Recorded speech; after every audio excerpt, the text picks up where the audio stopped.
Introducing the Nexxus 360, D'Addario's first rechargeable omnidirectional tuner.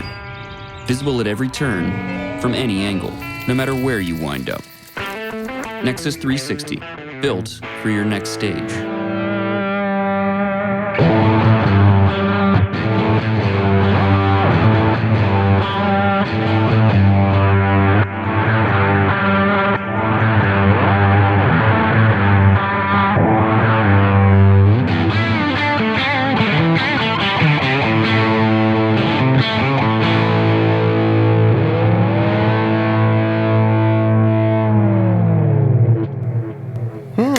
All right. Toys. Hey everybody, I'm John Bolger with Premier Guitar. We're in East Nashville at Three Siren Studio, and I'm with Adam Shoenfeld. What's up? Adam, thanks so much for joining us, man. Thanks for having me, brother. Good to see you. Great seeing you, man. And I gotta tell you, you just are like you're just like an endless supply of riffs. They just like you just pull them out of the air. I don't know what happens in here. It's crazy. Yeah. It's crazy space up there, man. Well, Adam is he's a studio ace. You've heard him. If you've never heard of him, you've definitely heard his music because he's played on a ton of hits. He's written hit songs. He's produced. He tours with some of the biggest acts in the world. And right now, he's sharing his stuff with you. So let's start with this right here. This tried and true old friend cost me $1. God. You know, back when I was working at a studio in town called Woodland, this guy that was a friend of one of the engineers, his name was Todd Odie, he lent this to me. And when he came to get it back, he said, "You really like that guitar, don't you?" I said, "Yeah." He was an older gentleman, older than me. And so I was like, getting this wisdom from him. He's like, "So I'll tell you what, you keep that guitar. You keep it, give me $1. And if you ever want to get rid of it, I'll give you the $1 back." So, yeah, it's great. It's taken a few spills. It's been fixed. It looks like it's, been to the dog pound, Right, that is not a relic. I love it so much that I've got two more of these, and that's the DiMarzio X2N. Oh. Which is pretty, just a balls out. Yeah, balls out, kind of. Just a heavy rock, great. pickup. So. And is that a badass bridge on it? I can't remember what that's called. I think it is. I think it might be. Yeah. That was put on, God, it's been, probably 20 years since I had that put on. So what have you, do you have any idea what year this thing is? It's a 64, I think. Wow. I believe. Yeah. 64 or 65. How great. So, but yeah, man, they're beautiful. I've got one this is actually a kill switch on. Oh. And I've been wanting to make it a kill switch on all three. Sure. That way, whenever I got it, it's always a kill. Oh, yeah. But it's just a great guitar, man. It's a total rocker, So what all have you done to it? You know what? The original X2N that was in it went completely microphonic. Yeah. That thing, I think right after like She's Country, that was probably the last record I used that thing on. It started, when you turn it on. So I found another one, and the key with those is finding the ones that say 1979 on the back of them. Huh.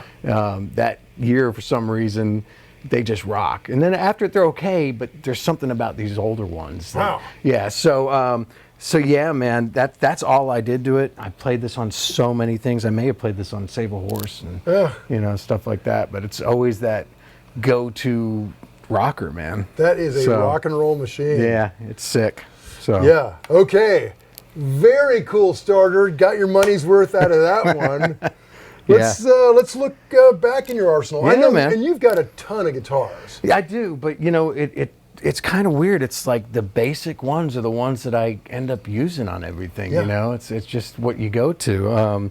But like, for instance, like Hicktown, everyone always thinks it's like this, monster guitar like this. And well, no offense, Fender Strats are monster guitars, but Hicktown is this Strat with a TS9 and my drip edge bassman. Oh, really? Yeah. And my drip edge bassman I got for free from a friend because I'd pawned all my gear. I was 19, 20 years old, pawned all my gear. I was living in East Nashville. Yeah. And my friend said, "You have to have an amp." So he gives me this drip edge bassman and this cabinet for $75 with one of the brown and gold label Fender speakers was in it at the time. Oh, yeah. So $75, drip edge bassman, and I've used it on so much stuff. Yeah, this Hicktown, man, just a regular Strat, bridge pickup, and a tube screamer. That is so great.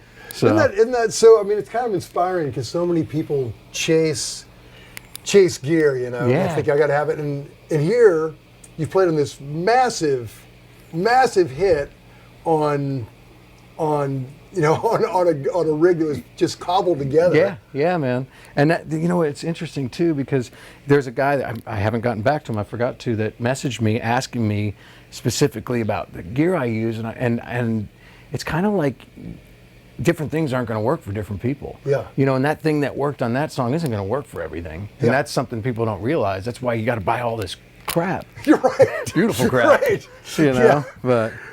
Well, that's a huge surprise because I assumed that Hicktown was, a Les Paul or something humbuckery. It was this, man, for sure. This was the girl. Oh, that's great. She's been good. She's been good to me, very good to me. Any idea what year this is? This is like I want to say. Let's see, I moved here in 2004. I think this was new in. No, I'm sorry. God, I wish I moved here in 2004. I moved here in '94. See, the brain's going. Yeah. It was '99. This was the first time I ever was given a guitar. Oh, okay.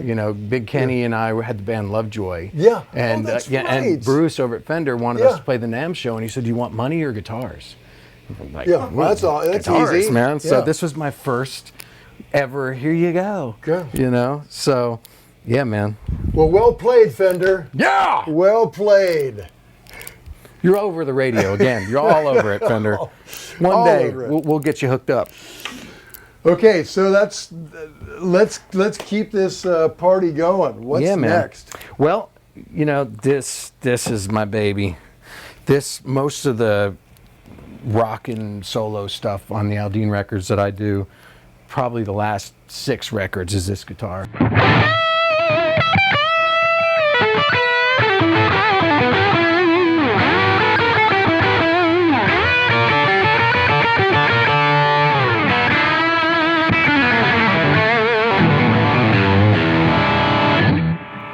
She's badass. It sounds killer. She gets really gnarly and distorted, and this one's going microphonic too. That's the thing about sometimes, but I'm holding out, man. Oh yeah, I'm holding out. So is that the original pickup too? Yeah, as far as I know. Yeah. What year is that? This is, I believe, either 64 or 66. It seems like I end up with like a lot of 64s. Yeah. For some reason. Good year. Yeah, but this thing is mighty. A lot of solos. You get up here and you got to add some extra gain sometimes in the studio. We'll end up punching that last note because it's perfect sound, and then you get to that up there, and it's like, oh, where'd it go? Where's that? That was supposed to be the big note. Yeah. So, but yeah, man, I love this guitar. Okay, so do you put that up there just for like a overtones? Yeah, that sympathetic ring sometimes you get. In fact, my road tech, Brian Jones, came and changed some of these, and he put this. I personally never had a problem with this doing it, but he, I guess, was in the mood to do that. And that day, all my guitars ended up with, with those little foam pieces there. Right. So definitely needed on the Gretsch. It's got that ring in there. So sure. But yeah, I love this girl here. I think she's a girl.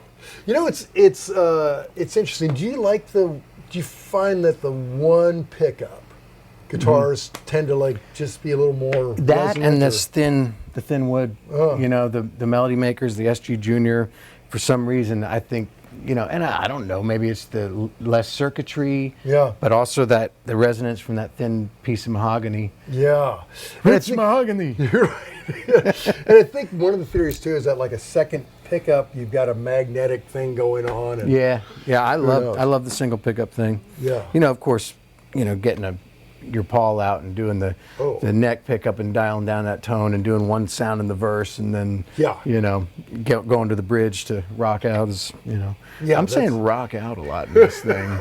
Well, Adam, you do rock out. I do rock out occasionally. You do rock out. Yeah, man. Okay, well I love that. Yeah, she's a good one. Hey, what strings do you run on all these? I do 10 through 52, light top, heavy bottom. Oh wow, those D'Addarios, of course. Yeah, D'Addario. My friends. Yeah. You keep. Are those new the NYs? NY they're XLs. amazing, right? I love them. Yeah. In fact, these strings have been on here for over a year. Really? Yeah. God, well, that's a great thing. On sessions, you just show up. Yeah. play it for a little bit. Yeah. And, 20 I should probably minutes. change it more, Yeah. but that's what the treble knob's for. Yeah, right. Yeah, we can add that. Yeah. But my other secret weapon really in the studio, honestly, is that Gretsch. Oh, let's the 6120. Let's see that. Let's see that. Because, everybody kind of thinks of the 6120 as they think Chet Atkins. Sure. They think that kind of thing, which is great for. Yeah. And, but there are a lot of big sounds, especially on the Aldine records, where we're achieving bigness from this. Oh, yeah. How great. And it doesn't have a strap button on it. Well, it's all good. In your defense, you when you're not on tour, you're usually sitting down in a studio. Yeah, exactly. So, but it's just let me make sure she's in good enough tune there. Perfect. Always in tune. Yeah. But it's obvious the old that kind of thing. Right. Just sounds great, but you turn up the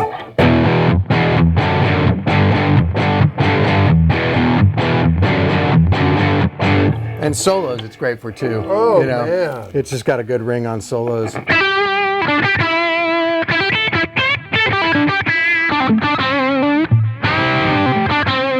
It's a rock guitar, man. Totally. It's a rock and roll beast. Yeah, I love warm. it. Yeah. And this is probably not, maybe 2000-ish. Oh. Something like there, Yeah. But it's starting to feel and look old. Yeah. So. High mileage. Yeah, high mileage for sure, man. For sure.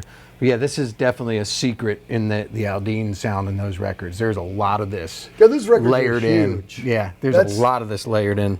That it's funny when that came out, like guitar in country music changed. I mean, it got a little more rocking. Like it really went heavier. I mean, and that was I guess that's like you. Well, me and Kurt Allison, man. We track those together, and typically, and I think they're kind of still keeping this, even though there's a different person mixing it now.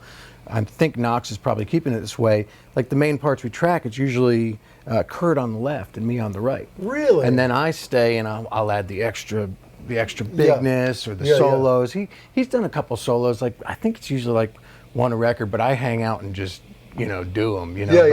But he's a badass guy. Oh, he's great dude, great player, great player. And we've just got this thing down together now that's just magic. You know, and it's it's equally us. I might have more parts at the end of it, but without him there, it's not. Right. It's not what it is. Well, yeah, it's cool the way you two work together. It's kind of like that Keith and Ronnie thing where one goes one way and the other one accompanies it. And, well, it's interesting too because I think we've both kind of had to emulate each other. Yeah. Because I know he plays some parts that I play live and Jack will play some parts he plays. And then I'll be on a session where people are like, well, we got to have this sound like Aldine. And it'll be just me. So I'll play what I play and then I'll go, what would Kurt do? Right. And what sound would he use? So it's like, just go back and forth. And then there's songs I hear and I go, I don't even know which one of us played that. Right. Yeah. So, but. Yeah, that is a cool working relationship. Yeah, you guys have. it's a long-term one too. God, man. 10 records, so. God, how is that possible? Yeah, I know. It's crazy. It is crazy. You were just a sweet-faced kid when you started that project. I still am. Still are. Still are. Oh, God, yeah. Oh, yeah. Yeah. Boy. And then, of course, there's the Rick. This is kind of one of my secret weapons. This and my Firebird, again, 64. My Firebird's a 64. One of the secret weapons, just amazing guitars. Yeah, I heard you the other night with this guitar, and actually check it on his Instagram, and it just ripping, man. Yeah, you can make it rip. People don't think the Ricks rip, but let's see if it works even. I mean, it rivals that. Right. I mean, I had like a high gain pedal with it that night, getting some sauce going on, but. Yeah.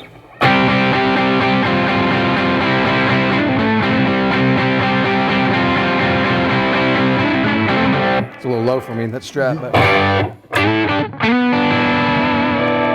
there it is.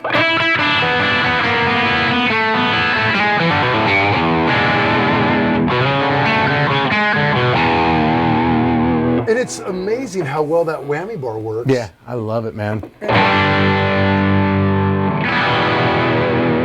Get an old piece of wood; it'll stay in tune. Yeah, I guess this thing so. stays in tune. Because that's such a kind of a primitive design, Yeah. and it works perfectly. It's beautiful. I mean, literally, I take this out of the case; it's in tune every time.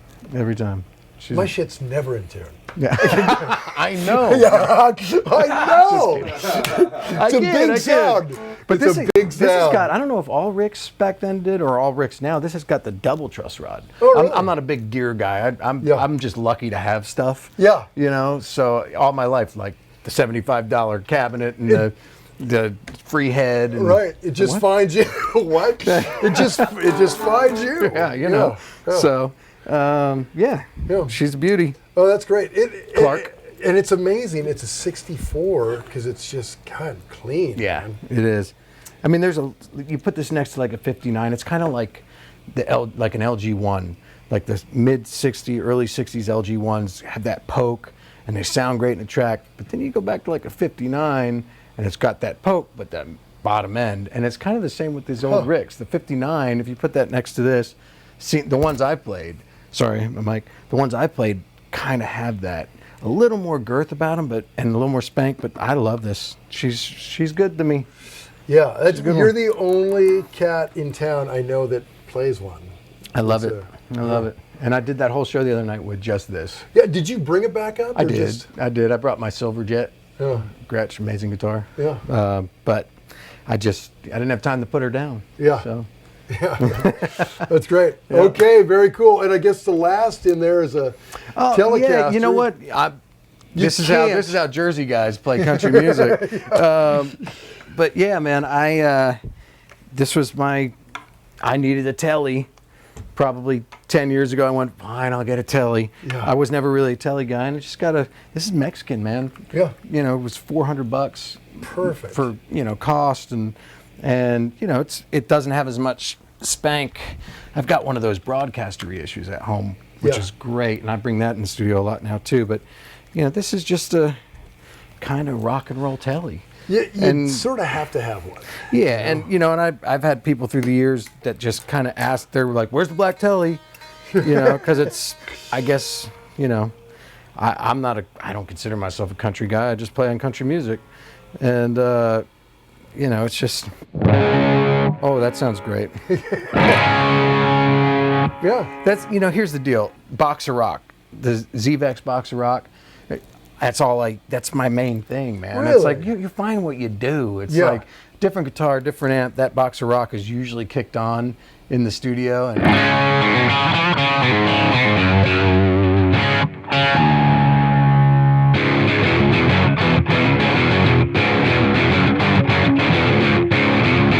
it's just spanky. It's not quite as spanky as a Tele, but it's plenty. Yeah.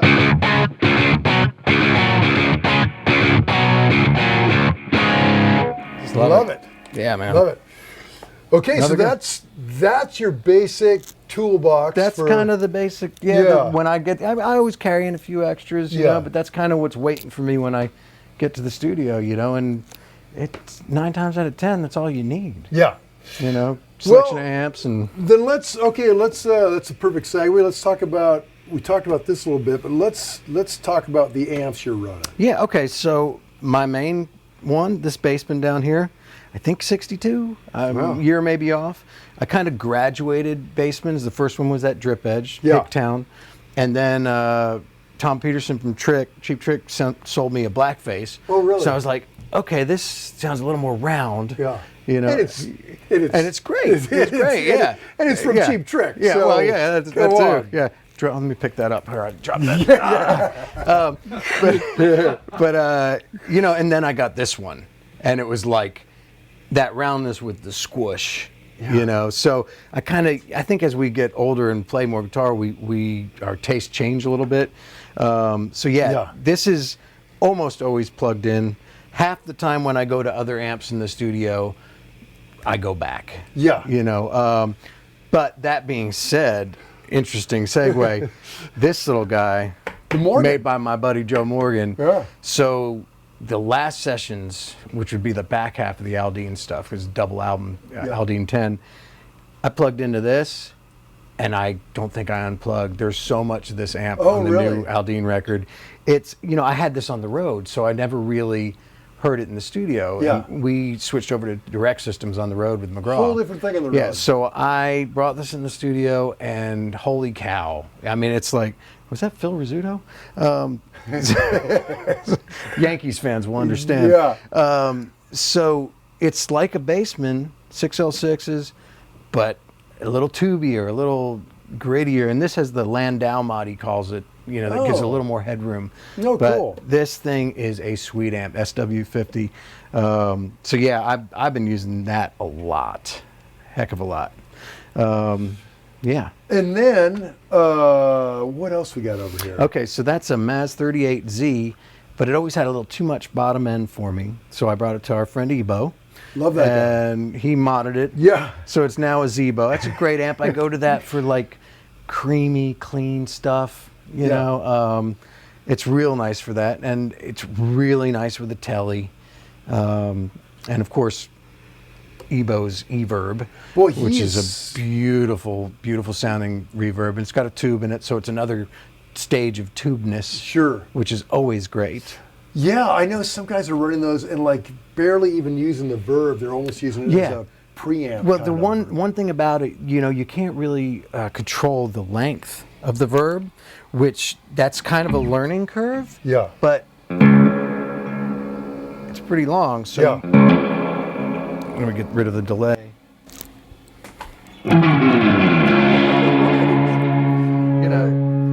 But there's a lot to it. It's got this drive.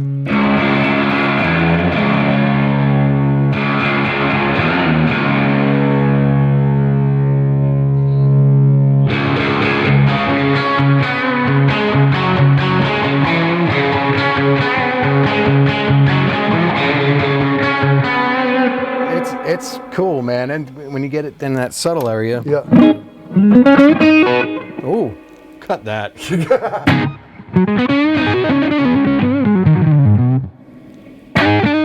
Yeah, it's great. It's just nice, subtle. Get Yeah, that gain that's back. great. That really. That gain's nice. In fact, I've never really played with the gain. That's cool.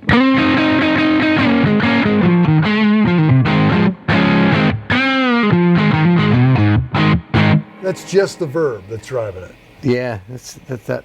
Oh, so in the middle is, I think, 0.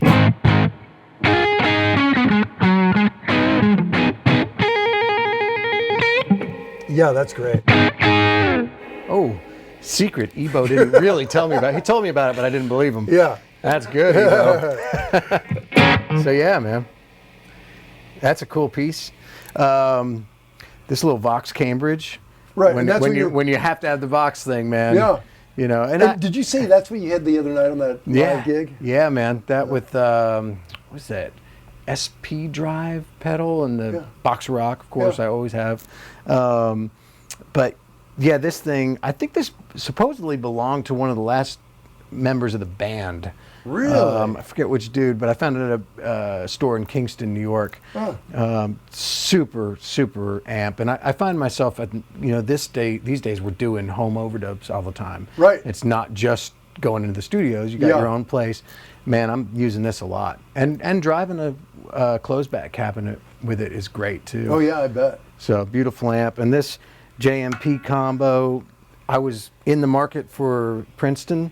Yeah. And I was at Guitar Center. That's not even close. No, I know. Not even I know. close. I was like this wall of amps at Guitar Center, and like there's a Princeton here, and I'm playing that. I'm like, okay, which one am I getting? Yeah. I look down, I'm like, that one. Yeah, right. I plugged that thing in. I mean, we did Noise Pollution, our AC/DC cover band. I use that just like this. It's open back, but I put it right against the case on the stage.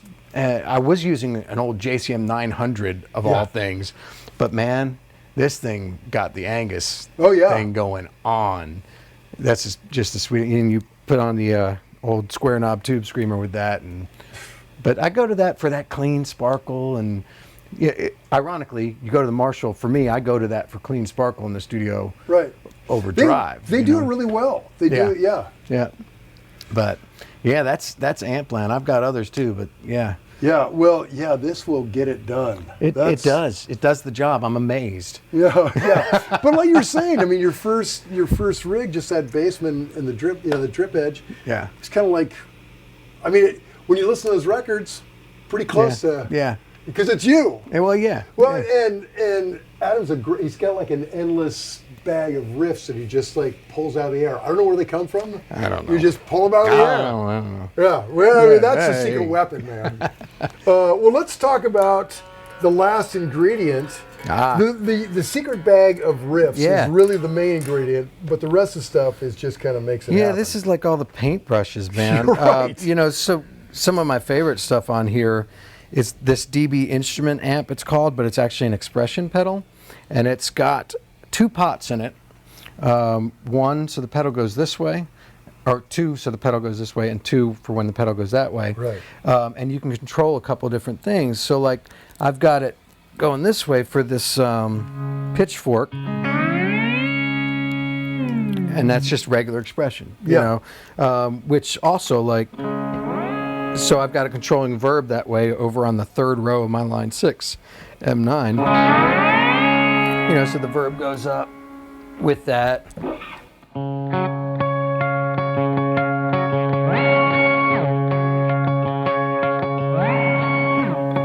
So you get the verb on the up, but also where the fun comes in is the, let me get that. Turn the delay up that way. Oh, wow.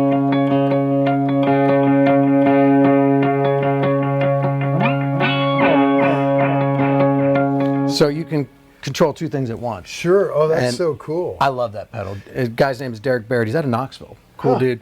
Engineer guy. I think he works for the government. Yeah. On stuff you can't talk about. Right, right. Shoot, Yeah, that's. I'm gonna end up in a ditch somewhere. You're just, crap. That's the last thing. What happened? Right. Well, hey, take us through your signal chain from start to finish. Oh boy, I didn't know it was going to be a test. Oh man, we're the whole. You know, we want the whole enchilada. I think it's written underneath. Yeah. Right. You know, if I remember correctly, you know, it goes from the volume to the distortions. Okay, you know, so we're starting with this Dunlop volume. Yeah. And and it comes in, and I'm pretty sure it goes to the Box of Rock, AC booster. God, I kind of want a Box of Rocks now. Dude, they're so good, man. Yeah. This specific one, the old silver and blue. Okay. The black gold ones are a little more compressed. Okay. They don't quite have the same thing. They're still cool. Sure. But they're not quite the same thing. Okay. So I think after that, I go to these mod things like the Mobius, the Lightfoot Labs Goat Keeper. Okay, so the Strymon, Mobius. Yeah, all these kind of things, all the modulation stuff. And then I think I put these distortions on the backside just to have something after the modulation.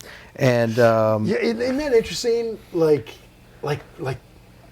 where you put, if you, the difference in a pedal like that before or after the dirt.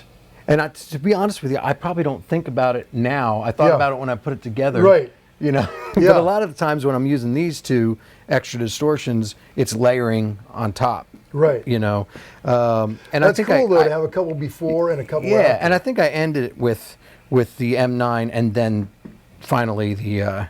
Well, maybe I think it's the L cap stand and then the M9. That way I can do the delay and then get verb at the end. Yeah, so because I like verb at the end. What all are you getting out of that line 6? M9? Okay, so because there's kind of a Swiss Army knife. For me, one of my favorite, the Sweep Echo. You know that I keep handy for like verses in a song. You know, like let's see here. Let me get it set to something I would do here. So I might be on a verse of a song going. Right. Then you can turn it off and go to a crunchy thing for the chorus. Yeah. You know, so I love the Sweep Echo is one of my favorites, and of course, you know.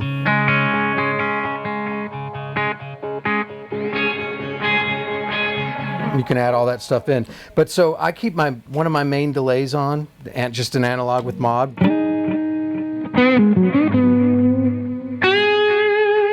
You know, I always have that Beautiful. there, and I usually have the sweep there. I kind of find myself using this for different stuff, like pitch vibrato I go to a lot. Is pretty quality on that. Yeah, I know and some verbs guys, here. there's like a mod some people were doing to those. Yeah. But you're just straight? And, Mine's straight, man. And of course, there's the new versions that are supposedly even better. You Yeah. know? I mean, I feel like the sounds in, what was the MM4 and all those sounds were actually a little bit better before the M9. Oh, really? I think, but this is so compact and everything.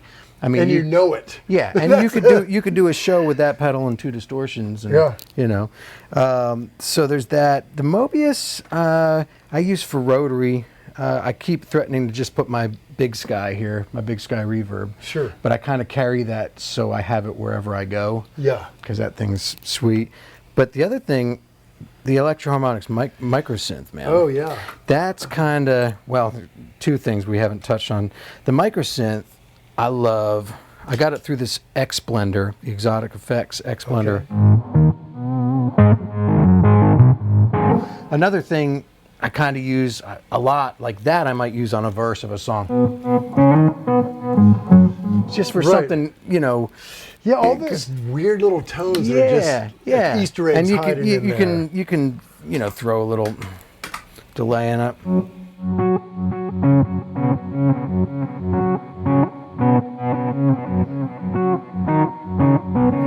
But the cool thing with the Exotic X Blender, you know, you blend it in and you can put that underneath a tone. So you got regular, then you put that under it.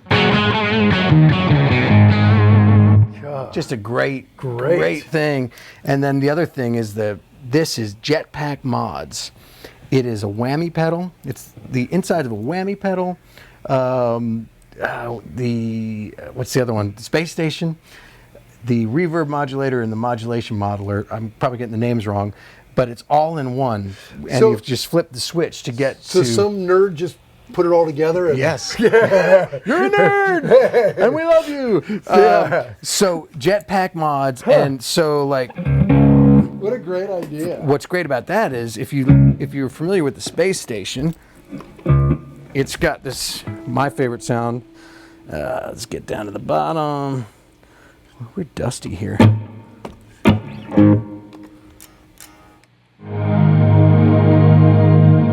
You got those kind of sounds which are awesome, but they're a little bearing on their own. Sure. So if you, is it 8?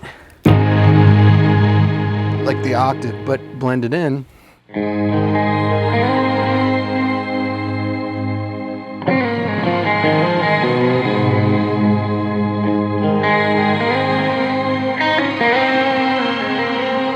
It's just a nice little, the X Blender's great for that. And the X Blender's got EQ on it, volume, so you can really dial in a little extra little thing. Here's what I'm curious about. I find when I'm doing a session, it's such a rush to get everything down. I mean, everybody's time's money, and you don't have time to experiment. Right. They kind of want you to just like play it. Right.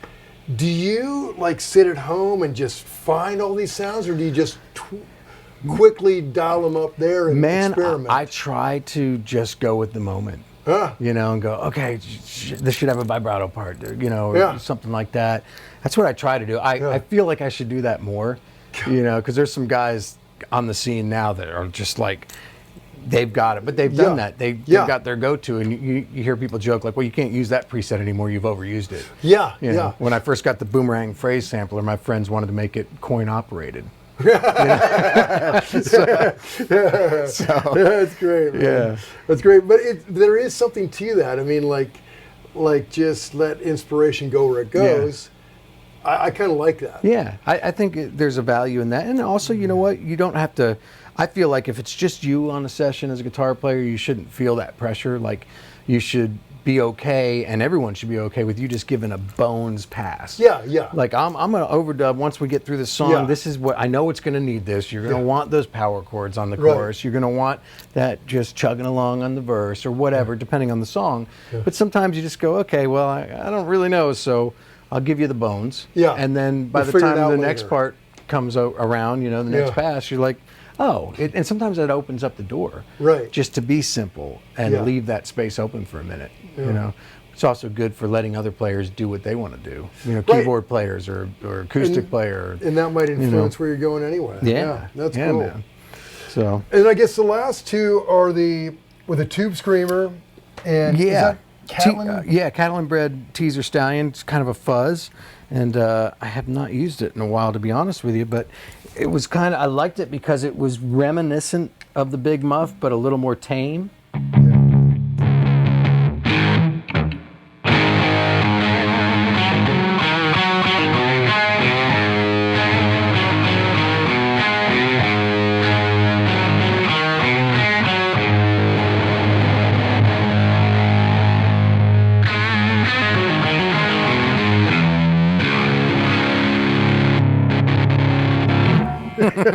Whatever. Whatever. See, you don't have to be good to make it. It's proof. All right, so you mentioned the Goat Keeper, that sort of satanic thing right in the middle. What is that? Okay, so this is a great tremolo pedal, and it is controlled by actually getting the click, the audio click, fed into wow. it, so it stays right with the click. So when you So have, how do you feed the click into it? well, there's just an expression jack. I've got it through this XTS box. Oh, okay. You come in, XTS is the best. So if it's that will sync right with the song. Oh, that's great. You know, and there's a lot of, different things to it. So you can do like more of a, let's see, you can tap tempo it if you want. But there's something about a tap tempo is... Oh, it's locked in. Yeah. And it's got, all these different subdivisions. So you could do random stuff and just like go like. Oh, God, that's good.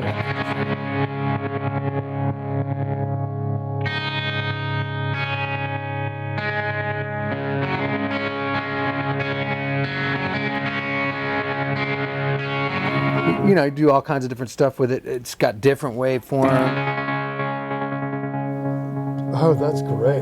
It's a great pedal, and it locks so good. The only thing is you have to have the audio click with it. Yeah. So you can. I rarely use it as a tremolo on its own without being locked. Right. But you could do that. But Well, you kind of it's- got to get lucky with the tempo you tap. Right, because it's so percussive. Yeah. Well, and that- it doesn't have to be though. Sorry to cut you off there. Oh, no, not at all. You can got more. Oh, yeah, of that's like a... And if you put this just on an even. Oh, yeah, that just sounds like a sweet... Yeah. drum. Or like. You can get it. Oh, yeah. It's nice. Wow. Yeah. Yeah, that's great. Drop G.